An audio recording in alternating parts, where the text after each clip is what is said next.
For this episode, I'd head down to Hazan Motorworks, that's located in the fashion district of downtown Los Angeles.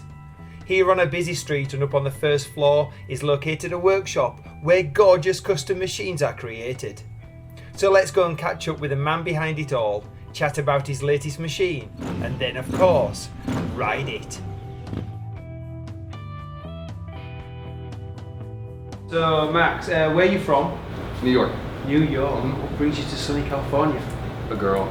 You really? Everyone has the same story. Yeah. It's alright, we got married, so it worked out. Still married, so I followed Sarah out here. I picked this place just as what I thought would be my first shop. We'll get set up here, see how things go in LA, and I love it. There's so much industry and there's so much culture out here, like car culture, motorcycle culture. It's just, it's definitely the best place to be. The problem with California is when you're building bikes out here, while you're on Craigslist and eBay, you'll find 50 other really cool bikes, like within 15 minutes of your house. How many motorbikes have you got now?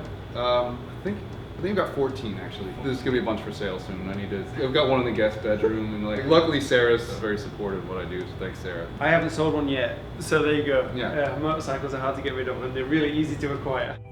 What this crazy man has done is take what was an adventure bike and he's made it into a crazy 1000cc Supermoto. It was a KTM 950 SM, so it's basically like an adventure bike that they put on the street. It was one of the ugliest bikes I've ever seen, but it had an amazing engine and it had a really cool frame. I kept the frame and the swing arm, and then the rest just kind of made it all. So relocated everything. I wanted it to look like a 450, and whenever you put a 1000cc engine in something, it turns into a touring bike or an adventure bike, and it's big. And so it's 150 pounds lighter than the stock bike. Well, you've had to lengthen the rear shock quite a bit. You've dropped the forks. Yeah, so I actually raised the back of the bike 2 inches. And you can see there's a 2-inch extension on the kickstand. It made the bike way more responsive. You steepen it up a bit. Usually with an adventure bike, you've got a big dip in the seat, so this one's almost flat. Yeah. Great lines. Yeah, I mean, I probably made 5 of each one of these things. You do it, and then you realize, maybe like an inch longer here or something. Wonderful, man, and street legal. Oh, totally. It's got everything on it. Even the number plate. Yeah, there you go. Oh yeah. That's all we need. That's pretty heavy clutch in that. Why is that so heavy? Because the size of the master cylinder. The stock one that uses a dirt bike one with tiny. It's got a slipper in there with the heavier springs. You don't have to use it too much. Popeye, awesome talking to you, buddy. After our chat, it was then time to get this crazy machine down to the ground floor.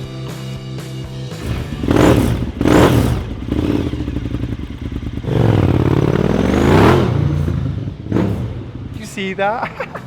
That is amazing. I can't wait to ride this thing.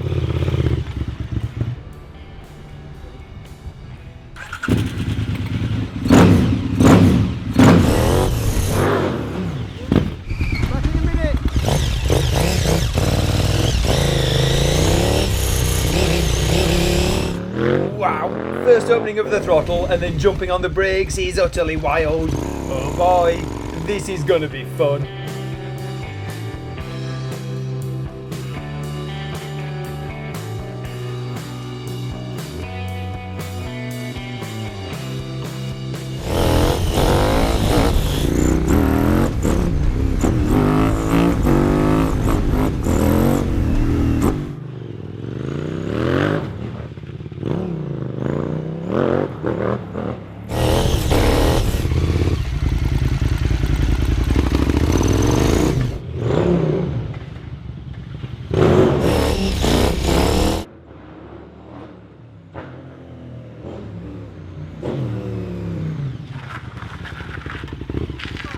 Oh my god, dude, this is wild.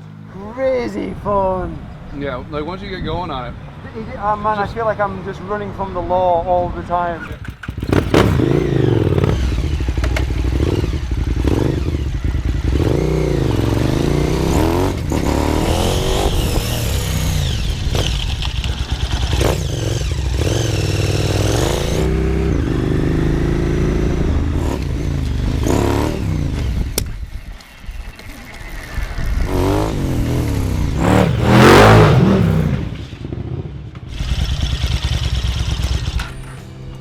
just got back after riding this incredible motorcycle. I thought it was going to be a lot of power for its weight. I expected the brakes to be crazy, the power to be too much. It's not.